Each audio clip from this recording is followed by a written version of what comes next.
नया सवेरा के प्रायोजक हैं LIC, जिंदगी के साथ भी जिंदगी के बाद भी।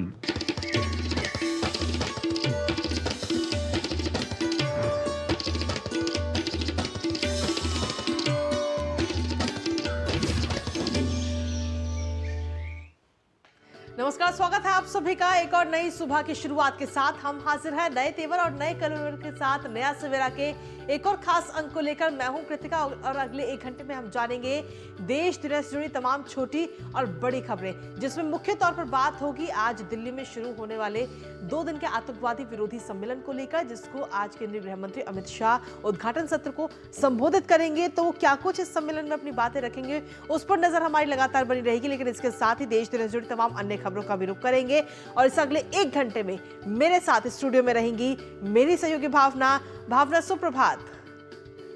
सुप्रभात कृतिका। और जिन अन्य महत्वपूर्ण खबरों पर आज हमारी रुख रहेगा वो होगा चुनावी महासंग्राम से जुड़ी खबरें, जहां बात होगी झारखंड और महाराष्ट्र के चुनावी महासंग्राम की। घोषणा पत्र जारी कर दिए गए हैं तमाम राजनीतिक दलों की तरफ से और ऐसे में गारंटियों के जरिए जनता को लुभाने की भरपूर जोर आजमाइश चल रही है।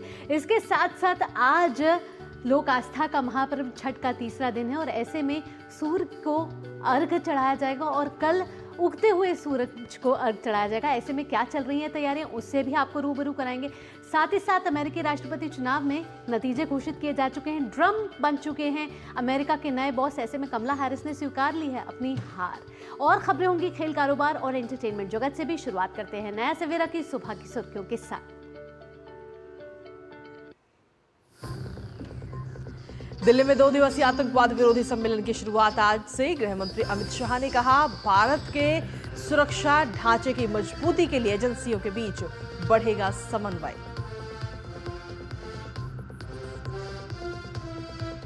वक्फ बोर्ड के अध्यक्ष जगदंबिका पाल आज कर्नाटक दौरे पर। बीजापुर और हुबली में वक्फ के खिलाफ प्रदर्शन करने वाले किसानों से करेंगे मुलाकात।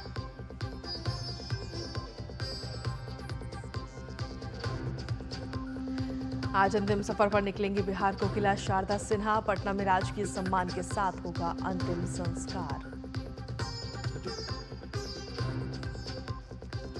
देश भर में बिखरी छठ की रौनक। पूजा के तीसरे दिन आज अस्ताचलगामी सूर्य को दिया जाएगा अर्घ्य। पटना के घाटों पर सभी जरूरी इंतजाम।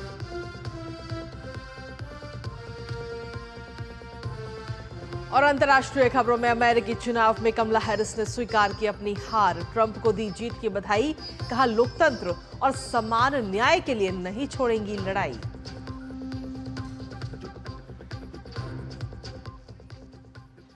नया सवेरा की शुरुआत। सबसे पहले देखते हैं देश भर से कुछ खास खबरें। जी हां, आज आतंकवाद से निपटने के लिए 2 दिन चलेगा मंथन। NIA की ओर से आयोजित 2 दिवसीय आतंकवाद विरोधी सम्मेलन की आज से दिल्ली में शुरुआत होने वाली है। बिल्कुल, और इसको लेकर गृह मंत्री अमित शाह ने कहा है कि मोदी सरकार अपनी जीरो टॉलरेंस की नीति के साथ आतंक मुक्त भारत के निर्माण के लिए प्रतिबद्ध है। ये सम्मेलन भारत के सुरक्षा ढांचे को मजबूत करने के लिए एजेंसियों के बीच समन्वय को और बढ़ाएगा। दरअसल साथ ही आपको ये भी बता दें कि ये वार्षिक सम्मेलन राष्ट्रीय सुरक्षा को प्रभावित करने वाले मुद्दे, आतंकवाद का मुकाबला कर रहे सुरक्षा बल, तकनीकी, कानूनी, फोरेंसिक विशेषज्ञ और एजेंसियों के बीच आतंकवाद से उत्पन्न खतरों के पर विचार विमर्श के लिए एक समन्वय बिंदु के रूप में उभरा है। 2 दिन का ये सम्मेलन आतंकवाद के खिलाफ जांच में अभियोजन और बदल रहे कानूनी ढांचे, अनुभवों और बेस्ट प्रैक्टिसेस को साझा करने, साथ ही उभरती प्रौद्योगिकियों से संबंधित चुनौतियों और अवसरों और अंतर्राष्ट्रीय कानूनी सहयोग जैसे विभिन्न महत्वपूर्ण मामलों पर रहने वाला है। तो आज से शुरू होने जा रहा है दिल्ली में 2 दिवसीय आतंकवाद निरोधी सम्मेलन, जिसका केंद्रीय गृह एवं सहकारिता मंत्री अमित शाह करेंगे उद्घाटन। वक्फ बोर्ड के चेयरमैन जगदंबिका पाल आज कर्नाटक दौरे पर रहेंगे, जहां जगदंबिका पाल बीजापुर और हुबली में वक्फ के खिलाफ प्रदर्शन करने वाले किसानों से मुलाकात करेंगे। दरअसल ये दौरा बीजेपी सांसद तेजस्वी सूर्या की अपील के बाद हो रहा है, जिन्होंने किसानों की शिकायतें सुनने के बाद ये बात कही थी। वहीं जगदंबिका पाल के इस दौरे से पहले घमासान मच गया है। विपक्ष के कई सांसद उनके अकेले जाने से नाराज हैं। कई सांसदों ने शिकायत की है कि उन्हें बिना बताए ऐसे एक तरफा फैसले लिए जा रहे हैं। दरअसल विपक्ष के कुछ सांसदों ने इस मामले को लेकर लोकसभा स्पीकर ओम बिरला को भी शिकायत दी है। साथ ही आपको बता दें कि वक्फ बोर्ड संशोधन विधेयक को लेकर जेपीसी की रिपोर्ट इस बार संसद के शीतकालीन सत्र में पत्र पेश किया जाएगा पटल पर, और जिसे लेकर जेपीसी की लगातार बैठकें हो रही हैं।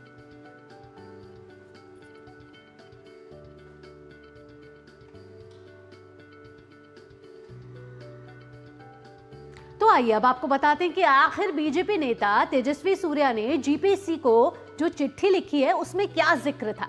तेजस्वी सूर्या ने कहा कि पिछले 15 से 20 दिनों में कर्नाटक के कई जिलों में किसानों की हजारों एकड़ जमीन को बिना किसी नोटिस या सुनवाई के वक्फ बोर्ड ने अपने नाम कर बदल दिया है। बिल्कुल, और सरकार ने इस प्रक्रिया में हर प्रकार का समर्थन भी दिया है। बीजेपी सांसद तेजस्वी सूर्या ने इस पूरे मामले पर कहीं ना कहीं चिंता जाहिर की है और ये चिट्ठी भी लिखी है, और इस चिट्ठी में कई बातों का जिक्र उन्होंने किया है। तो ऐसे में कर्नाटक की कांग्रेस सरकार लगातार घिरती हुई, और आज जगदंबिका पाल वहां कर्नाटक के दौरे पर रहेंगे, जहां किसानों से करेंगे मुलाकात। और ये मुलाकात हो रही है बीजेपी सांसद तेजस्वी सूर्या के एक पत्र लिखने के बाद, जिन्होंने इस पर चिंता जताई है कि किसानों के अधिकारों का हनन हो रहा है। के कई सारे डिस्ट्रिक्ट्स में हजारों एकड़ जमीन जो आम किसान की है, इसको बिना नोटिस देके, बिना सुनवाई करके वक्फ बोर्ड ने अपने नाम पे बदल दिया है। और मैं उनसे निवेदन किया था कि वो कर्नाटका आए, हुबली, बीजापुर और अलग अलग जिले का प्रवास करे और किसानों के साथ बातचीत करे और इस मामला को ज़मीनी स्तर से क्या है इश्यू, इसको ठीक से समझकर जेपीसी के सामने प्रस्तुत करने में सहयोग होगा। आप आइए, मैंने उनको चिट्ठी लिखा था, उनसे निवेदन किया था।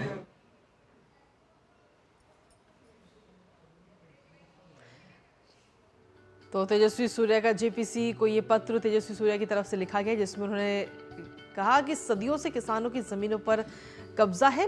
1920 से लेकर 1930 के दशक के दस्तावेज भी उनके पास, किसानों के पास मौजूद है। और हाल ही के महीनों में किसानों को एक नोटिस मिल गया है और इस नोटिस में किसानों की जमीन को वक्फ की जमीन बताया गया है। विजयपुरा जिले की 1500 एकड़ जमीन का ये पूरा मामला इस वक्त सामने आया है, जहां रिकॉर्ड में बिना तय प्रक्रिया के बदलाव किया गया है।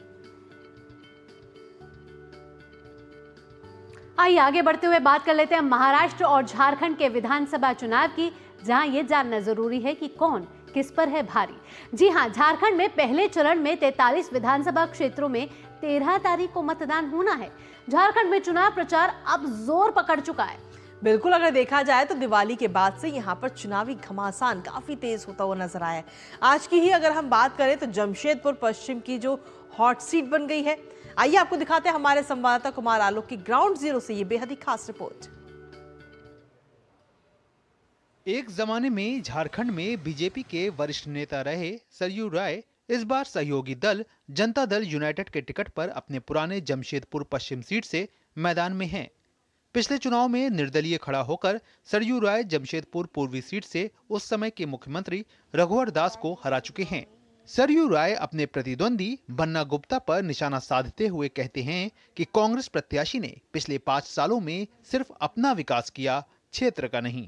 कहने के लिए यहाँ एमजीएम अस्पताल है, मेडिकल कॉलेज भी है, मगर जितनी बुरी हालत में ये अस्पताल है उसका अंदाज़ा कोई नहीं लगा सकता है।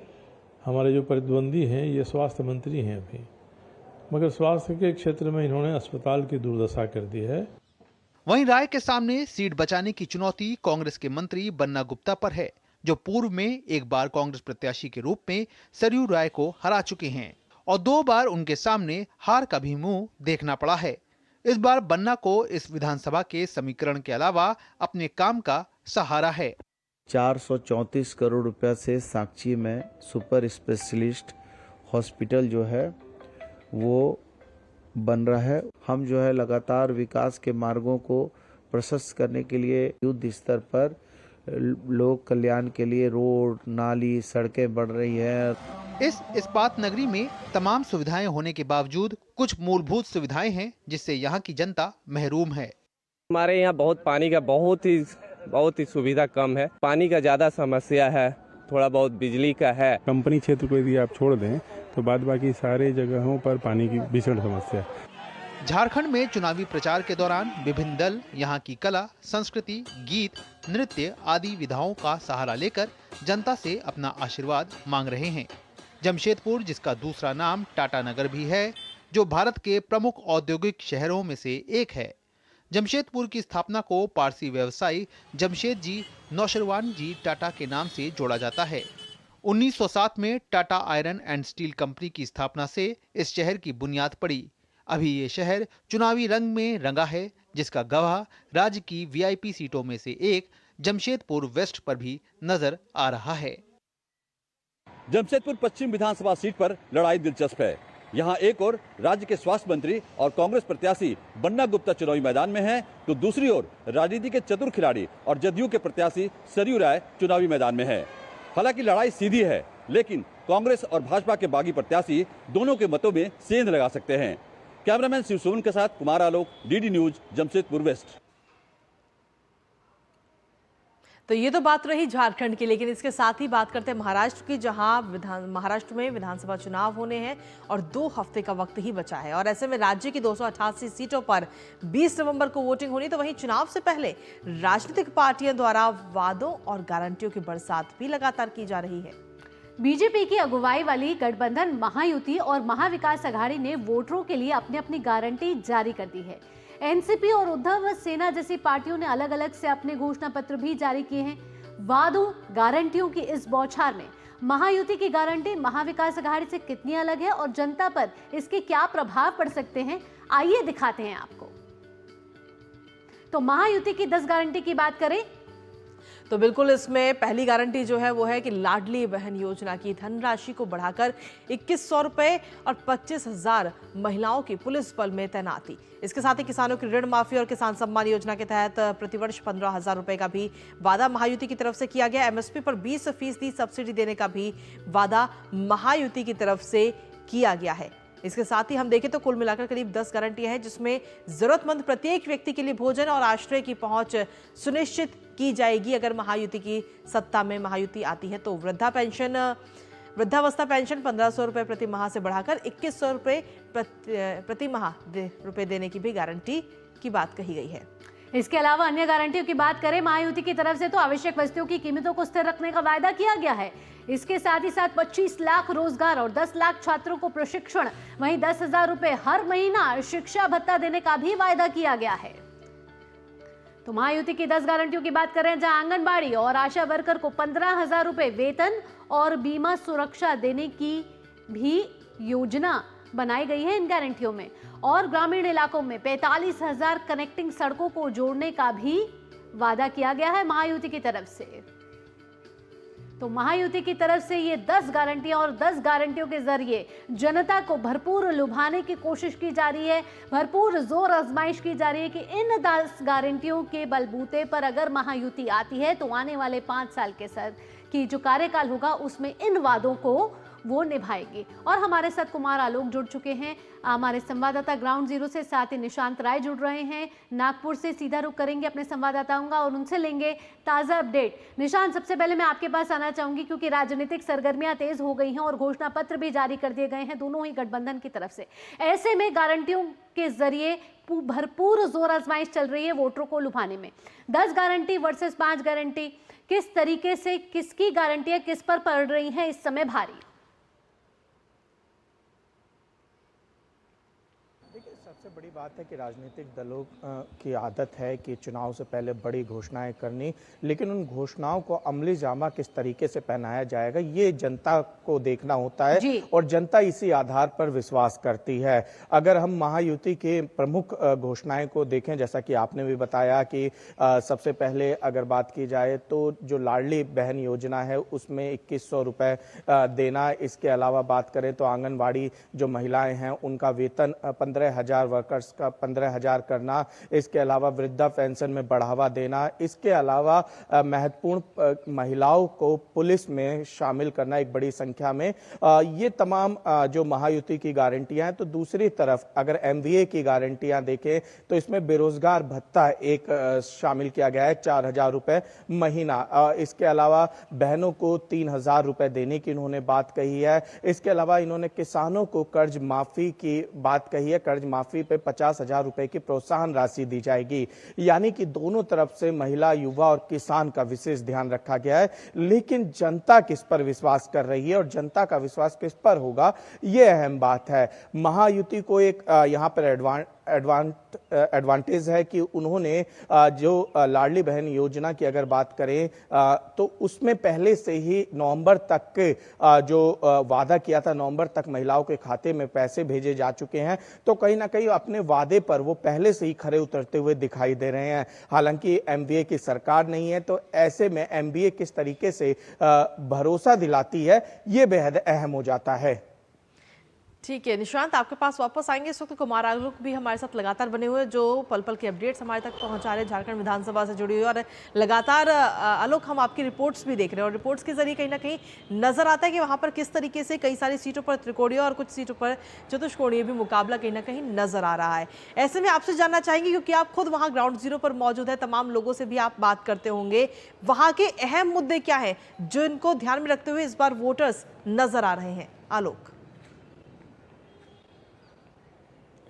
हम यहाँ जमशेदपुर में हैं और जमशेदपुर आप समझ सकते हैं कि भारत की औद्योगिक नगरी है और प्रमुख औद्योगिक नगरों में से एक है।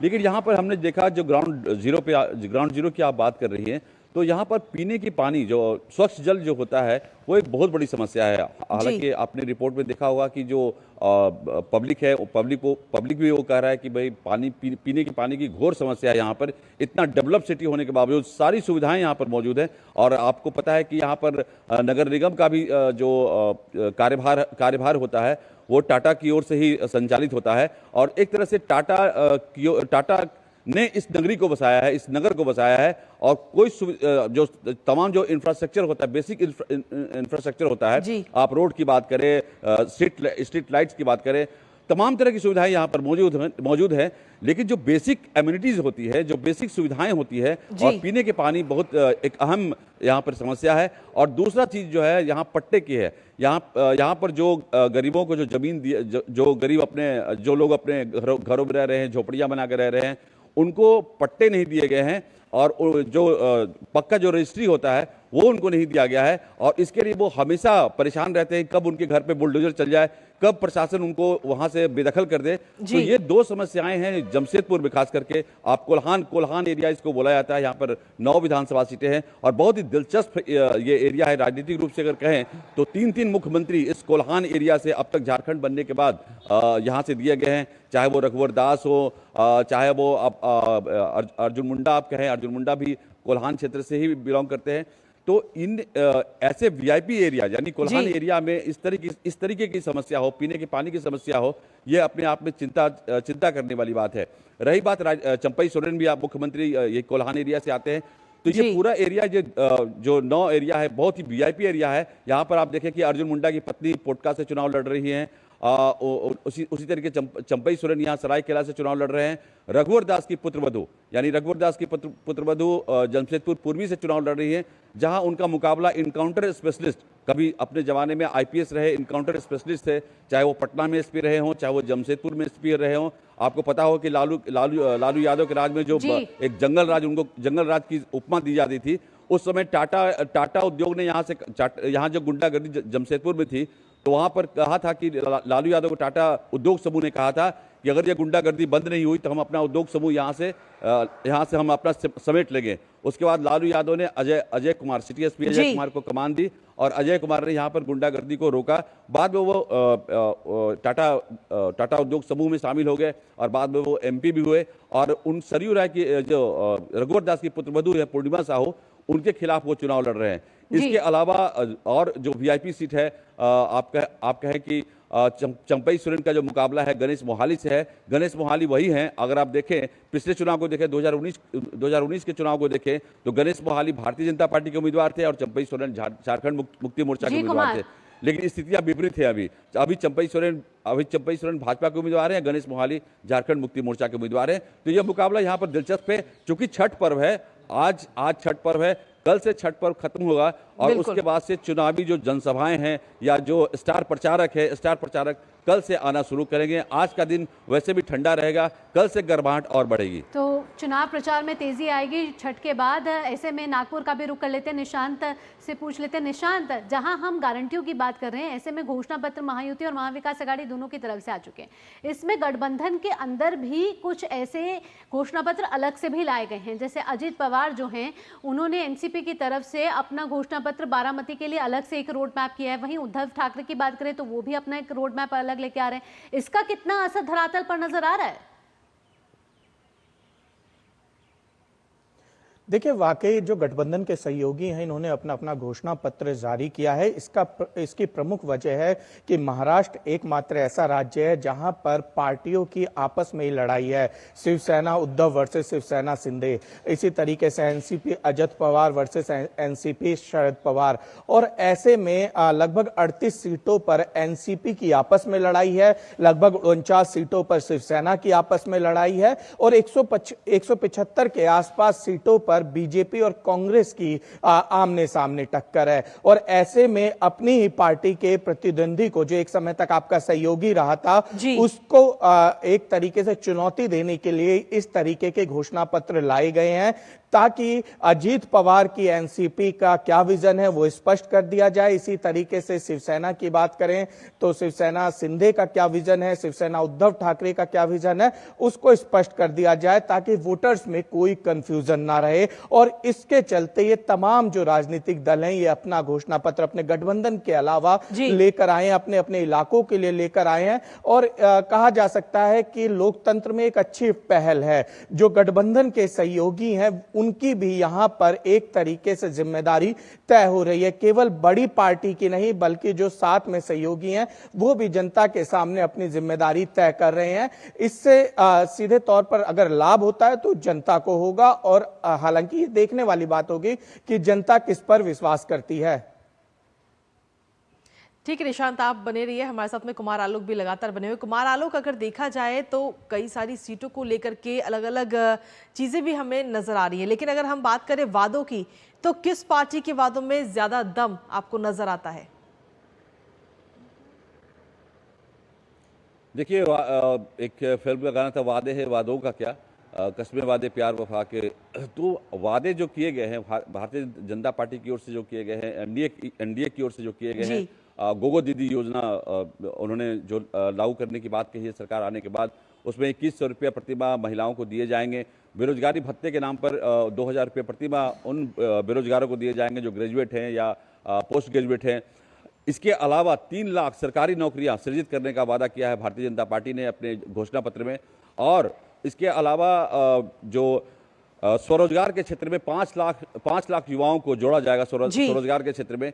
तो दूसरी तरफ अगर आप कहें कि अगर भारतीय जनता पार्टी और एनडीए गठबंधन ने कहा कि 500 रुपये सिलेंडर हम जो परिवार है उनको मुहैया कराएंगे, और पर्व के दिनों में यानी होली और दीपावली या दशहरा के समय में हम दो सिलेंडर मुफ्त प्रदान करेंगे उन महिलाओं को या उन घरों को जहां वो निवास करते हैं। लेकिन आप अगर देखें तो महागठबंधन ने जो अपना घोषणा पत्र लागू किया है उसमें कहा है कि हम 450 रुपया प्रति सिलेंडर देंगे। और मैया योजना उन्होंने जो शुरू किया है 1000 रुपया प्रतिमाह महिलाओं को जो दिया जा रहा है, उसमें कहा जा रहा है, उसमें उन्होंने कहा है कि हम 2500 रुपया महीना पर मंथ महिलाओं को देगा। 18 से लेकर जो 72 वर्ष की महिलाएं जो भी हैं उनको हम 2500 रुपया महीना देंगे।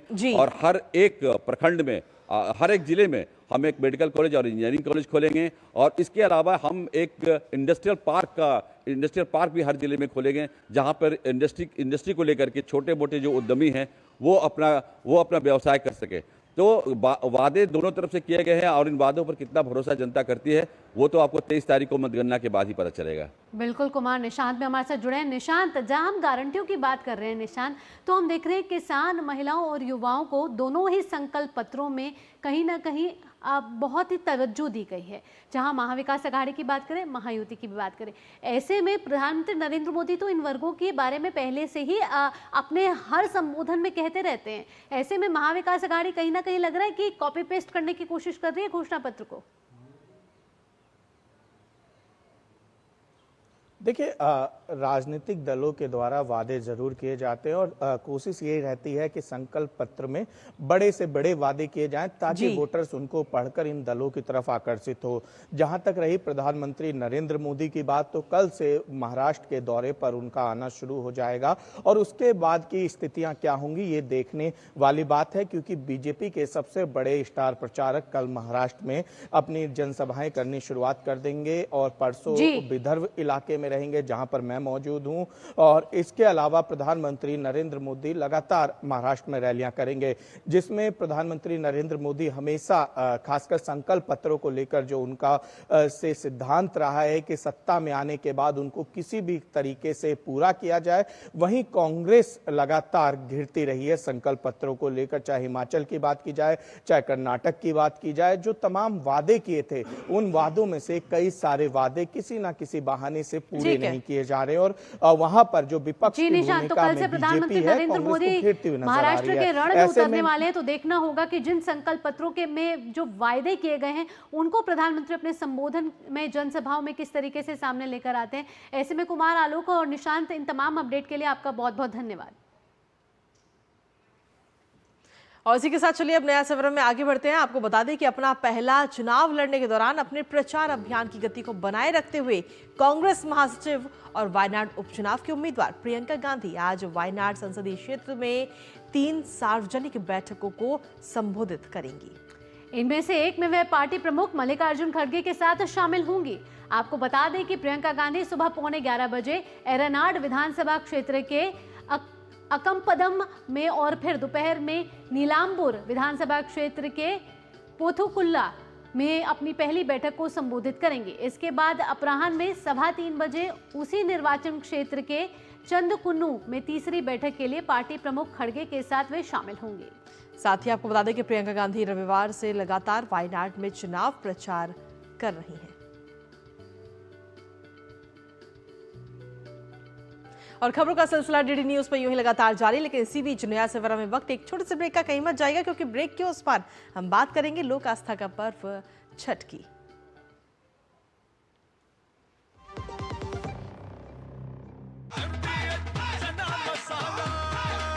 अब छोलिया हो या लोबिया, सफेद चने या काले चने, सब कुछ मजेदार बने। डॉक्टर दादू, ये प्रीमियम क्या होता है? बेटा, प्रीमियम मतलब समझ लो पेट्रोल। जब तक कार में पेट्रोल है तब तक कार चलेगी, पेट्रोल खत्म कार स्टॉप। पर पापा, इस बार पेट्रोल खत्म होने पर भी कार चलती रहेगी। वो कैसे? LIC के जीवन लाभ में प्रीमियम पेमेंट हो जाए स्टॉप, पर पॉलिसी के फायदे चलते रहते हैं। मतलब अब लाइफ की गाड़ी चलेगी नॉन स्टॉप। LIC हर पल आपके साथ।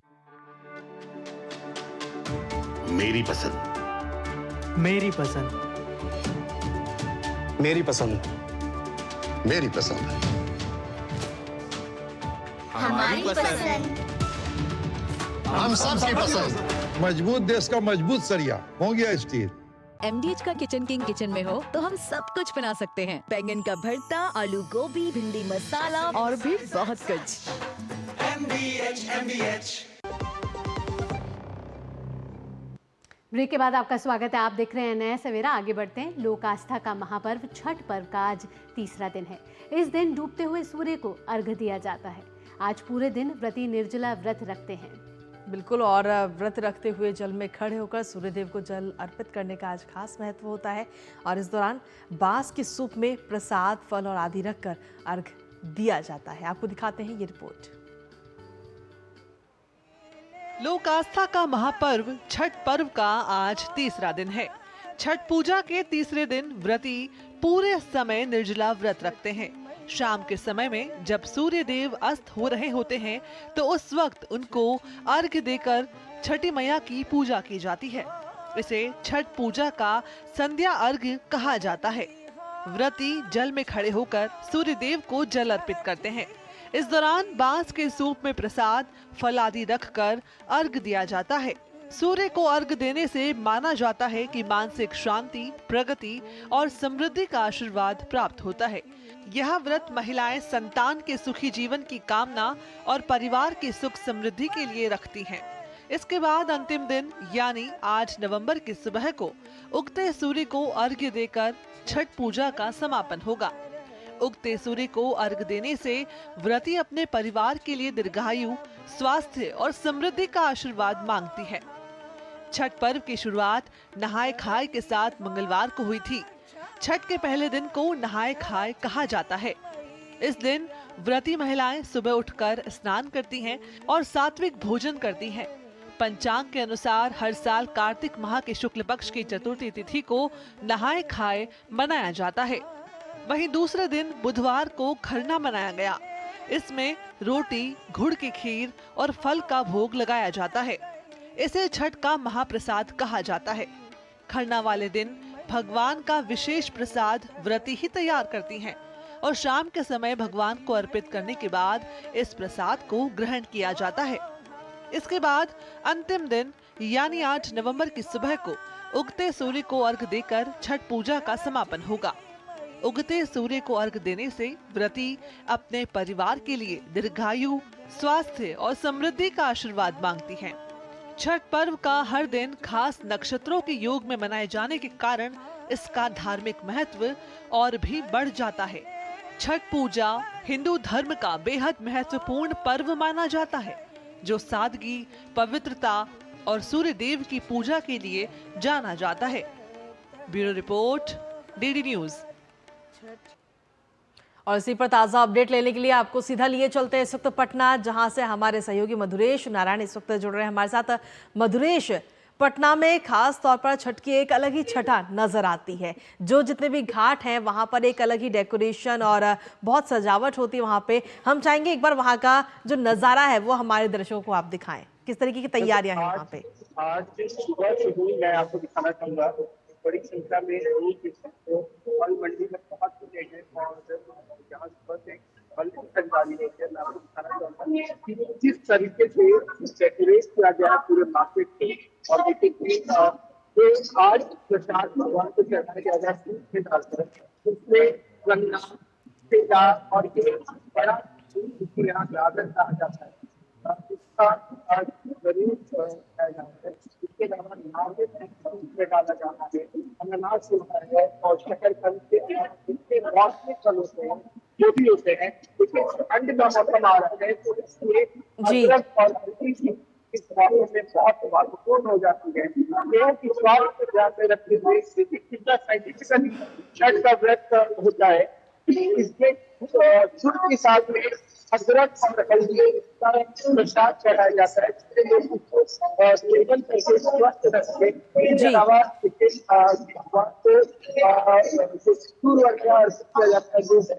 बड़ी संख्या में लोग देखिए यहाँ पर ठीक है जी। और आकार बड़ी संख्या में लोग आज भी रात से चलिए ठीक है मधुरेश, लगातार हम ये तस्वीरें भी जो आपने हमारे साथ में साझा की वो हमने अपने दर्शकों को भी दिखाई और वाकई बेहद खूबसूरती के साथ वहाँ पर सजाया भी गया है। लेकिन साथ ही जो सामग्री छठ पूजा में इस्तेमाल की जाती है उनकी दुकानें भी वहाँ पर लगी हुई बेहद खूबसूरत वो दुकानें नजर आ रही हैं। फिलहाल मधुरेश आपका बहुत बहुत शुक्रिया तमाम जानकारी और अपडेट्स हमारे साथ साझा करने के लिए। आगे बढ़ते हैं। छठ पूजा वापसी की भीड़ को प्रबंधित करने के लिए भारतीय रेलवे ने 8 से 11 नवंबर तक प्रतिदिन 160 से अधिक विशेष ट्रेनें निर्धारित की हैं और इसी के साथ भारतीय रेलवे ने इस साल 1 अक्टूबर से 5 नवंबर 2024 तक त्योहारी सीजन के दौरान यानी कि पिछले 36 दिनों में 4,521 विशेष ट्रेनों में 65 लाख यात्रियों के परिवहन की उल्लेखनीय उपलब्धि दर्ज की है। बिल्कुल, साथ ही आपको ये भी बता दें कि 1 अक्टूबर से 30 नवंबर 2024 तक यानी त्योहारी अवधि के दौरान बढ़ी हुई यात्रा मांग को पूरा करने के लिए भारतीय रेलवे ने कुल 7,724 विशेष ट्रेनों की घोषणा की, जो पिछले साल की 4,429 विशेष ट्रेनों की तुलना में 73% की वृद्धि है। और इसी कड़ी में भारतीय रेलवे ने छठ पूजा के लिए पिछले 4 दिनों में प्रतिदिन औसतन 175 विशेष ट्रेनें संचालित की हैं। अब भारतीय रेलवे छठ पूजा उत्सव की समाप्ति के साथ 8 नवंबर 2024 से शुरू होने वाली वापसी की तैयारी कर रहा है। लौटने वाले यात्रियों के लिए विशेष ट्रेनों की घोषणा की गई है। साथ ही स्थानीय मांग को पूरा करने के लिए आवश्यकता अनुसार समस्तीपुर, दानापुर डिवीजनों और अन्य डिवीजनों के लिए अतिरिक्त ट्रेनों की योजना बनाई गई है। साथ ही आपको बता दें कि छठ पूजा के लिए वापसी की भीड़ 8 नवंबर 2024 को सूर्योदय के बाद से ही शुरू होने वाली है, जिसके लिए 164 विशेष ट्रेनें निर्धारित की गई हैं। इसके बाद 9 नवंबर के लिए 160 ट्रेनें, 10 नवंबर के लिए 161 और 11 नवंबर के लिए 155 विशेष ट्रेनों की योजनाएं हैं। और इसी के साथ भारतीय रेलवे ने त्योहारी सीजन की मांग को पूरा करने के लिए 4 नवंबर 2024 को ही एक ही दिन में 3 करोड़ से ज्यादा यात्रियों को परिवहन करके एक ऐतिहासिक उपलब्धि भी हासिल की है। आपको बता दें कि इस दिन भारतीय रेलवे ने रिकॉर्ड संख्या में 120.72 लाख गैर उपनगरीय यात्रियों को यात्रा कराई है और इसमें से 19.43 लाख आरक्षित यात्री, साथ ही 101.2 लाख अनारक्षित गैर उपनगरीय यात्री इसमें शामिल हैं। और इस तरह उपनगरीय यातायात रिकॉर्ड 1 करोड़ 80 लाख यात्रियों तक पहुंच गया है, जिससे यह वर्ष का सबसे अधिक एक दिवसीय यात्री आंकड़ा बन गया है। और बिहार की कोकिला शारदा सिन्हा आज अपने अंतिम सफर पर निकल जाएंगी। जी हां, आपको बता दें कि पटना में आज उनका राजकीय सम्मान के साथ अंतिम संस्कार किया जाएगा। इससे पहले उनका पार्थिव शरीर पटना में उनके राजेंद्र नगर स्थित घर पर रखा गया है। बीजेपी अध्यक्ष और केंद्र में मंत्री जेपी नड्डा समेत कई गणमान्य आज उनके अंतिम दर्शन करेंगे। इससे पहले कल बिहार के मुख्यमंत्री नीतीश कुमार श्रद्धांजलि देने के लिए उनके घर पहुंचे थे। बिल्कुल, और इस दौरान उन्होंने नीतीश कुमार ने कहा कि बिहार कोकिला की आवाज़ ने बिहार की सांस्कृतिक परंपराओं को न केवल देश भर में बल्कि अंतर्राष्ट्रीय स्तर पर पहचान दिलाई। शारदा सिन्हा के बेटे अंशुमान सिन्हा ने भी अपनी मां के निधन को निजी क्षति के साथ साथ कला और संस्कृति के लिए भी बड़ी क्षति बताया। उन्होंने कहा कि उनकी मां के गीतों को लोग छठ का पर्याय मानते थे और छठ के दौरान ही उन्होंने अंतिम सांस ली। वहीं प्रधानमंत्री नरेंद्र मोदी ने भी शारदा सिन्हा के निधन पर शोक जताया और उनके निधन को संगीत जगत के लिए अपूर्णीय क्षति बताया।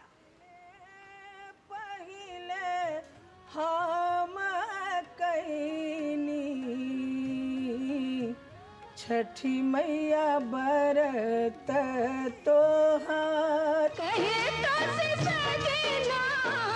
ये तोहरी सजनिया पग पगली सोना सट दुनिया ओ दीनाना। और आगे बढ़ते हुए अब बात कर लेते हैं दिल्ली में जिस तरीके से सांसों का संकट बढ़ता जा रहा है उससे जुड़ी खबरों की। दिल्ली एनसीआर की हवा में आज भी प्रदूषण का स्तर बेहद खराब बना हुआ है। कई इलाकों में वायु गुणवत्ता सूचकांक AQI 400 के पार भी दर्ज किया गया है। बिल्कुल, अगर हम देखें तो रोजाना की तरह आज भी सुबह से कई इलाकों में धुंध की चादर छाई हुई नजर आई। जहांगीरपुरी की अगर हम बात करें तो AQI 431 दर्ज किया गया। वायु गुणवत्ता का ये स्तर बेहद खराब श्रेणी में आता है। वहीं इसके अलावा वजीरपुर में AQI 428 और आनंद विहार में AQI 425 दर्ज किया गया। मुंडका में AQI 419, अशोक विहार में 417 दर्ज किया गया है। बवाना के इलाके में 409 AQI दर्ज किया गया। विवेक विहार में AQI 408 दर्ज किया गया। साथ ही बात अगर रोहिणी की करें तो AQI 404 दर्ज किया गया है। बढ़ते प्रदूषण की वजह से श्वास संबंधित गंभीर बीमारी होने की भी आशंका है। बता दें कि सामान्य वायु की गुणवत्ता 0 से 50 AQI श्रेणी की होनी चाहिए। प्रदूषण बढ़ने की वजह से लोगों की सेहत पर खासा असर पड़ने लगा है।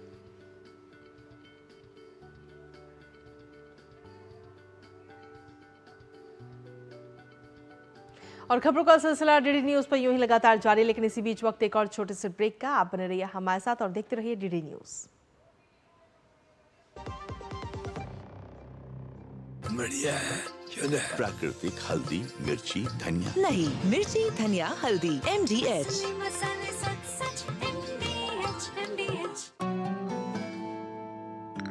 यार Ajay, look at your dad. हम इस उम्र में ऐसे रहेंगे क्या? बिल्कुल रहेंगे, अगर पापा जैसी सही प्लानिंग की तो। जैसे कि? मेरे पापा ने इन्वेस्ट किया LIC के जीवन अक्षय में, जो दे रहा है इमीडिएट और guaranteed annuity at regular intervals, जिंदगी भर के लिए। वाह, पर हमें तो इस एज तक वेट करना पड़ेगा ना? बिल्कुल नहीं, हमने तो अभी इन्वेस्ट किया है LIC के न्यू जीवन शांति में, जो हमें देगा डिफर्ड एन्युटी, मतलब कुछ साल बाद से regular income. I see। LIC के annuity plans with annuity options और नियमित इनकम पाने में फ्लेक्सिबिलिटी भी। LIC हर पल आपके साथ। एक ऐसा तबका जो रिटायरमेंट के बारे में आज भी बिल्कुल नहीं सोचता, वो है औरतें। औरतें कमा के भी वल्नरेबल हैं। सो NPS एक इक्वालिटी ला रहा है, हम सब एक बराबर प्लेटफॉर्म पे हैं। अपने बेहतर कल को सुनिश्चित करने के लिए NPS जरूरी है।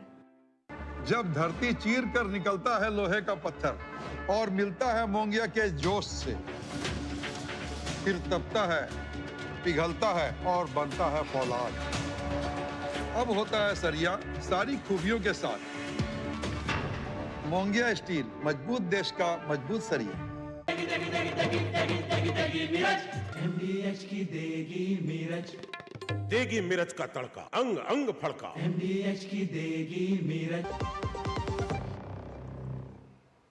ब्रेक के बाद आपका स्वागत। आइए अब आगे बढ़ते हैं। राष्ट्रीय स्वयंसेवक संघ के सरसंघचालक मोहन भागवत ने कहा है कि वर्तमान समय में कुछ ताकतें भारत को कमजोर करने का प्रयास कर रही हैं, लेकिन सत्य की विजय निश्चित है। दरअसल चित्रकूट में आयोजित पंडित राम किंकर जन्म शताब्दी समारोह में संघ प्रमुख ने ये अहम बात कही। तो जीवन परिवर्तन होता है तो दुनिया को उदाहरण मिलता है। आज भारत से आशा करने के लिए एक तरफ स्वार्थ के भय से उभरते भारत को दबाने के प्रयास हुआ, लेकिन वो सत्य को दबाने के प्रयास है। सत्य कभी दबता नहीं, सत्य कभी मरता।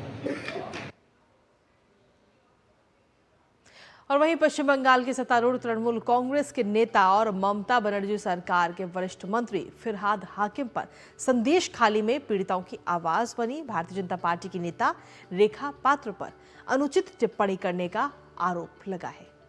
दरअसल बंगाल विधानसभा में नेता प्रतिपक्ष और भाजपा नेता शुभेंदु अधिकारी ने इसकी कड़ी निंदा करते हुए आरोप लगाया है कि मंत्री हाकिम ने रेखा पात्र के लिए अभद्र शब्द का प्रयोग किया है। शुभेंदु ने साथ ही कहा कि इस टिप्पणी के लिए मंत्री के खिलाफ कानूनी कार्रवाई की जानी चाहिए। उन्होंने राष्ट्रीय महिला आयोग को टैग करते हुए इस मामले में कार्रवाई की मांग की है। সেই ভদ্রমহিলা কোথায়? এই তো হাজী নুরুলের বিরুদ্ধে কেস করেছিল।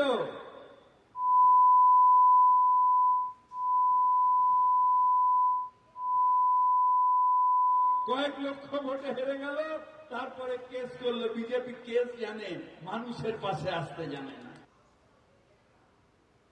और इसी के साथ चलिए अब आगे बढ़ते हैं और अब बात कर लेते हैं हमारे खास सेगमेंट की अखबारों की सुर्खियों की।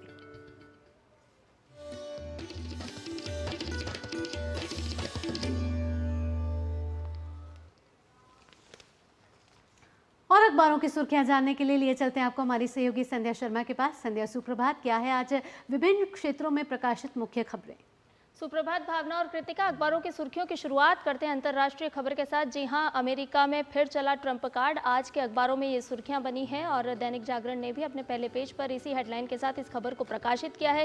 डेमोक्रेटिक पार्टी की प्रत्याशी कमला हैरिस को 50 लाख मतों से हराया और रिपब्लिकन पार्टी की सीनेट और प्रतिनिधि सभा दोनों में ट्रंप को बहुमत मिला है। ट्रंप ने अमेरिका के लिए आखिरी सांस तक लड़ने का ऐलान भी किया और आपको बता दें कि प्रधानमंत्री नरेंद्र मोदी ने भी मित्र डोनाल्ड ट्रंप को बधाई दी है। तो तमाम अलग अलग बिंदुओं के साथ आज इस खबर को अखबारों में प्रकाशित किया गया है। अलग अलग अखबारों ने अलग अलग हेडलाइन ली है। एक और खबर की बात करते हैं, ये भी चुनाव से ही जुड़ी हुई है। भारतीय मूल के 6 अमेरिकियों ने जीता प्रतिनिधि सभा का चुनाव। जी हां, आपको बता दें कि मौजूदा कांग्रेस यानी कि अमेरिकी संसद में इनकी संख्या 5 थी और जो कि बढ़कर के अब 6 हो गई है। आज के अखबारों में इस खबर को भी स्थान मिला है। अगली खबर है कैबिनेट के महत्वपूर्ण फैसलों से जुड़ी हुई खबर, जिसे अखबारों ने लिया है और हिंदुस्तान अखबार ने अपने पहले पेज पर पर हेडलाइन के साथ प्रकाशित किया है। लिखा है कि शीर्ष संस्थानों के लिए 3% छूट पर अब शिक्षा ऋण मिलेगा और छात्रों के लिए आसान होगी ये प्रक्रिया। 8 लाख से कम आय वाले परिवारों के छात्रों को ऋण दिया जाएगा। साथ ही साथ 7.5 लाख तक के ऋण पर 75% तक की क्रेडिट गारंटी। और क्या कुछ कैबिनेट के महत्वपूर्ण फैसले हैं, इस खबर को लिया गया है। चलते चलते एक और खबर से आपको रूबरू कराते हैं। हरिभूमि अखबार ने देश विदेश पेज पर इस खबर को प्रकाशित किया और बताया कि ऑस्ट्रेलिया के प्रधानमंत्री से विदेश मंत्री डॉक्टर एस जयशंकर की मुलाकात हुई है। द्विपक्षीय व्यापक रणनीतिक साझेदारी को और गहनता प्रदान करने के उपायों पर भी चर्चा हुई। साथ ही साथ लिबरल पार्टी के नेता से भी डॉक्टर एस जयशंकर मिले और उनसे भी मुलाकात की। तो अलग अलग क्षेत्रों से जुड़ी हुई आज के अखबारों में यह महत्वपूर्ण और खास खबरें। चलिए, बहुत बहुत शुक्रिया संध्या, इतनी सारी महत्वपूर्ण खबरों को बेहद ही कम समय में हमारे दर्शकों के सामने प्रस्तुत करने के लिए। नया सवेरा में आगे बढ़ते हैं, देख लेते हैं दुनिया भर की कुछ खास खबरें।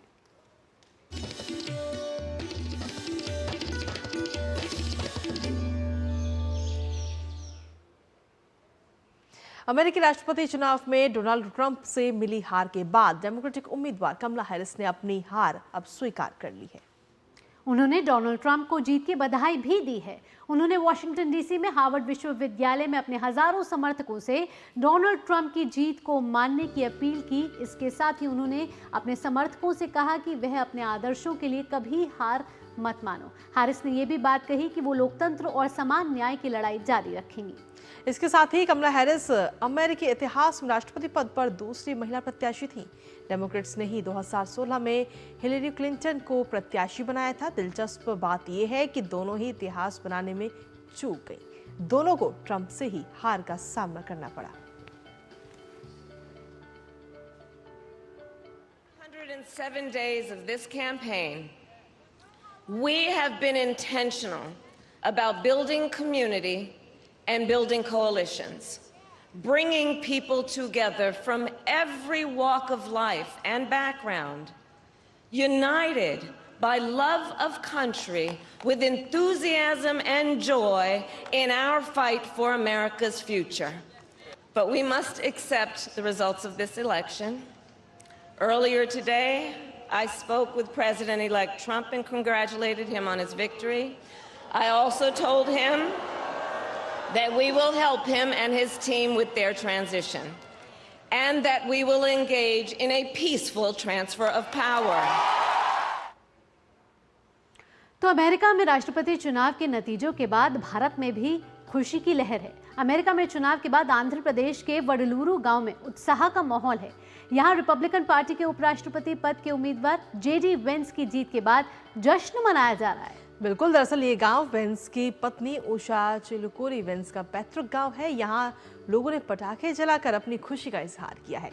वडलूरू पश्चिमी गोदावरी जिले के तुनुकू शहर से लगभग 3 किलोमीटर दूर है, जहां कभी उषा का परिवार रहता था। उषा के माता पिता सी राधाकृष्ण और लक्ष्मी 1980 के आसपास अमेरिका में जाकर बस गए थे। और प्रधानमंत्री नरेंद्र मोदी ने डोनाल्ड ट्रंप को अमेरिका के राष्ट्रपति चुनावों में जीत मिलने पर बधाई दी है। उन्होंने इसकी जानकारी सोशल मीडिया प्लेटफॉर्म एक्स पर दी है। उन्होंने लिखा है कि मेरे मित्र राष्ट्रपति डोनाल्ड ट्रंप के साथ बहुत अच्छी बातचीत हुई। उन्हें उनकी शानदार जीत पर बधाई दी है। साथ ही उन्होंने लिखा कि प्रौद्योगिकी, रक्षा, ऊर्जा, अंतरिक्ष और कई अन्य क्षेत्रों में भारत अमेरिका संबंधों को और मजबूत करने के लिए एक बार फिर मिलकर काम करने की उम्मीद है। तो फ्लोरिडा से जुड़ गए हमारे संवाददाता अमृतपाल सिंह। सीधा रुख करते हैं अमृतपाल का। अमृतपाल, अमेरिका के नए बॉस का ऐलान हो चुका है। ऐसे में जब नतीजे घोषित हुए हैं उसके 75 दिन बाद शपथ ग्रहण समारोह होगा। ऐसे में इन 75 दिनों में क्या क्या औपचारिकता होती हैं, कैसे सत्ता को डोनाल्ड ट्रंप के हाथों सौंपा जाएगा? देखिए भावना, अभी क्या हो रहा है कि अभी रिजल्ट्स आ रहे हैं। अभी प्रोजेक्शंस हैं जो 296 की या 295 की प्रोजेक्शन है। काफ़ी स्टेट्स में, ज़्यादातर स्टेट्स में गिनती ख़त्म होने वाली है। कुछ ही स्टेट्स बची हैं जिनमें गिनती चल रही है, पर ज़्यादातर गिनती 90% गिनती हो चुकी है। इसके बाद पोस्टल बैलेट्स की गिनती शुरू होगी, तो फाइनल रिजल्ट्स आते आते देर लगेगी। पर क्योंकि यहाँ पर system winner takes it all system होता है, तो अगर आप की सिग्निफिकेंट लीड है, मान लीजिए कमला हैरिस, मान के लीजिए वो अबाउट 91% वोट्स कैलिफोर्निया में काउंट हो गई हैं, उनकी इतनी सिग्निफिकेंट लीड है, तो ये मान लिया जाता है कि 54 की 54 सीटें कैलिफोर्निया की कमला की किटी में जा रही हैं। ऐसे ही जिन स्टेट्स में, रेड स्टेट्स में या जहां डोनाल्ड ट्रंप को लीड है प्रोजेक्शंस में, वो करीब करीब मामला क्लियर है कि इनको ही जाएंगी। उसी पर 295 का फिगर दिया जा रहा है और 226 का कमला हैरिस को, तो 270 चाहिए। तो ये क्लियर, तभी इन्होंने अपनी एक्सेप्टेंस स्पीच दे दी, कमला हैरिस ने अपनी कंसेशन स्पीच दे दी, तो ये क्लियर है। अब ऑफिशियल प्रोसेस ये है कि जब तक फाइनल घोषित रिजल्ट्स होंगे, फिर एक इलेक्टोरल कॉलेज, क्योंकि ये प्रेसिडेंट के लिए डायरेक्ट इलेक्शन नहीं होती, इलेक्टोरल कॉलेज डिसाइड होता है। हर एक स्टेट का एक एक, जैसे कैलिफोर्निया के 54 हैं, टेक्सास के 40 हैं, ऐसे हर एक स्टेट्स को इलेक्टर्स दिए हुए हैं। एक बार इलेक्टर्स हो जाएंगे तो गवर्नर्स जो स्टेट्स के होते हैं वो इलेक्टर्स को वेरीफाई करते हैं और घोषित करते हैं कि ये इलेक्टर्स हैं। उसके बाद दिसंबर तक ये इलेक्टर्स बेसिकली वाइस प्रेसिडेंट जो प्रेसिडेंट होती हैं सेनेट की, और जो इस वक्त कमला हैरिस हैं, वो उन इलेक्टर्स से की वोट्स को गिनती हैं और कांग्रेस के सामने वो वोट्स खोली जाती हैं। फिर जनवरी में अगले साल इनकी इनॉग्रेशन होती है, तो वो राष्ट्रपति की फिर सौगंध लेते हैं और अगले राष्ट्रपति बनते हैं। ये प्रोसेस है जी। चलिए, फिलहाल बहुत बहुत शुक्रिया अमृतपाल, तमाम जानकारी और अपडेट्स हमारे साथ साझा करने के लिए। और इसी के साथ चलिए खबरों में भी आगे बढ़ेंगे, जहां आपको बता दें कि ऑस्ट्रेलिया के दौरे पर गए विदेश मंत्री डॉक्टर एस जयशंकर ने सिडनी में सीईओ और बिजनेस लीडर्स से मुलाकात की है। और अपनी मुलाकात को एक अच्छी शुरुआत बताते हुए एस जयशंकर ने सोशल मीडिया प्लेटफॉर्म एक्स पर एक पोस्ट किया, जिसमें उन्होंने लिखा कि सिडनी में सीईओ और बिजनेस लीडर्स से मुलाकात के साथ दिन की अच्छी शुरुआत हुई है। इस मुलाकात में भारत में डिजिटल बुनियादी ढांचे, विनिर्माण और कौशल में चल रहे परिवर्तनों पर जोर दिया गया है। एक दूसरे के विकास का समर्थन करने के लिए भारत और ऑस्ट्रेलिया के बीच सहयोग के स्वाभाविक बिंदुओं पर प्रकाश डाला गया है। दोनों देशों के बीच मजबूत व्यवसाय और निवेश संबंध हमारी व्यापक रणनीतिक साझेदारी के प्रमुख बिंदु हैं। बिल्कुल, दरअसल आपको बता दें कि एस जयशंकर ऑस्ट्रेलिया की 5 दिवसीय यात्रा पर हैं और इस दौरान विदेश मंत्री ऑस्ट्रेलिया नेतृत्व, सांसदों, प्रवासी भारतीयों, व्यापारिक समुदाय, मीडिया और थिंक टैंक के साथ भी बातचीत करेंगे। और अब बात कैबिनेट के अहम फैसलों की। केंद्रीय मंत्रिमंडल ने पीएम विद्या लक्ष्मी योजना की शुरुआत की है और इस योजना से उच्च शिक्षा ग्रहण करने वाले मेधावी छात्रों को इसका लाभ मिलेगा। बिल्कुल, आपको बता दें कि प्रयागराज में छात्र छात्राओं और अभिभावकों ने इस योजना को शिक्षा और उज्जवल भविष्य की दिशा में महत्वपूर्ण कदम बताया। क्या कुछ कहना है उनका, आपको सुनाते हैं। पीएम विद्या लक्ष्मी योजना का शुभारंभ किया गया है। पहली बात तो इसमें किसी जाति बिरादरी को ध्यान में न रख के सभी छात्रों के लिए ये योजना चलाई गई है, जिसमें कोई भी पढ़ने वाला छात्र जो किसी भी वजह से, चाहे वो फीस की कमी के कारण या कोई और घर में समस्याएं के कारण पढ़ाई अपनी रोक रहा है, उसके लिए बहुत ही उपयोगी सिद्ध होगी। जो पढ़ना तो चाहते हैं परंतु धन के अभाव में पढ़ नहीं पाते, आगे नहीं बढ़ पाते हैं, और मेधावी होते हुए भी वो आगे नहीं बढ़ पाते हैं, तो ऐसे बच्चों की चिंता प्रधानमंत्री जी ने किया और ऐसा एक विधेयक पारित किया जिसकी वजह से ऐसे बच्चे आगे बढ़ें। के लिए ये चीज़ें जो कि एक अच्छी शैक्षिक संस्थान में पढ़ना चाहते हैं लेकिन फिर भी उनके पास व्यवस्था नहीं होती है, उनके लिए जो भी लाया गया है मैं उसके लिए उनका आभार व्यक्त करता हूँ। अब जो है पैसे के अभाव में कोई भी छात्र अनपढ़ नहीं रहेगा। अब उसको पढ़ाई के लिए जितने सोर्स हैं प्रधानमंत्री की योजना द्वारा अब उनको प्राप्त होंगे। ये योजना जो है बहुत ही सराहनीय योजना है। इस योजना से खास तौर से हम लोग जिस समाज से आते हैं, दलित समाज से, हम लोग के लिए बहुत ही अच्छा है और मैं इस योजना से खुश होकर माननीय प्रधानमंत्री जी को बहुत बहुत धन्यवाद देता हूँ। और चलिए आगे बढ़ते हैं, अब देख लेते हैं खबरें खेल जगत से।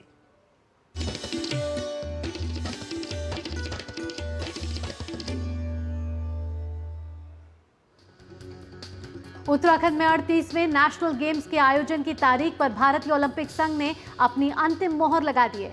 अगले साल 28 जनवरी से 14 फरवरी तक 38वें नेशनल गेम्स आयोजित किए जाएंगे। जम्मू कश्मीर में आज से 68वें राष्ट्रीय स्कूल गेम्स का आगाज हो रहा है। पहले दिन जूडो अंडर 17 बॉयज वर्ग में मुकाबले खेले जाएंगे। प्रतियोगिता में विभिन्न राज्यों में केंद्र शासित प्रदेशों की 35 टीमें हिस्सा ले रही हैं। वेस्टइंडीज और इंग्लैंड के बीच 3 मैच की वनडे सीरीज को वेस्टइंडीज ने 2-1 से अपने नाम कर लिया है। टीम ने तीसरे वनडे मुकाबले में इंग्लैंड को 8 विकेट से हराया। अफगानिस्तान और बांग्लादेश के बीच 3 मैच की 1 दिवसीय सीरीज का पहला मुकाबला अफगानिस्तान में 92 रन से अपने नाम कर लिया।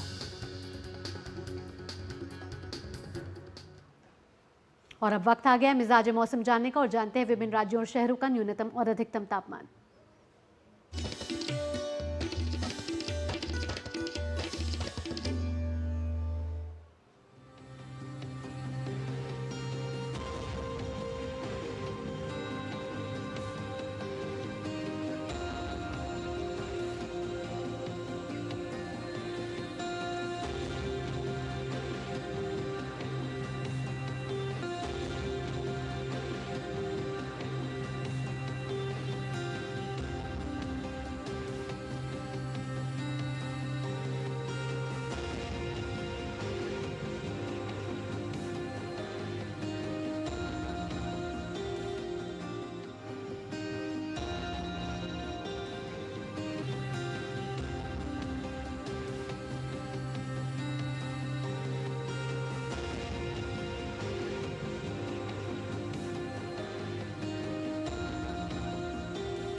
और नैसर में अब बात करते हैं मालिनी अवस्थी की। जी हाँ, मालिनी अवस्थी एक ऐसा नाम जो लोक गायिका के तौर पर संगीत की खुशबू बिखेरती है। आज नया सवेरा में उनकी ही आवाज में सुनते हैं छठ मैया का एक खूबसूरत गीत।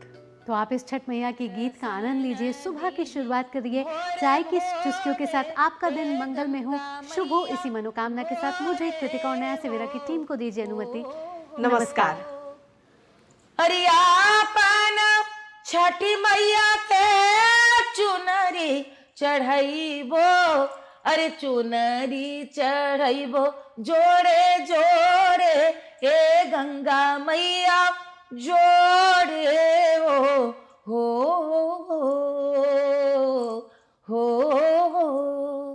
दर्शन दीहि भोरे भोरे, ए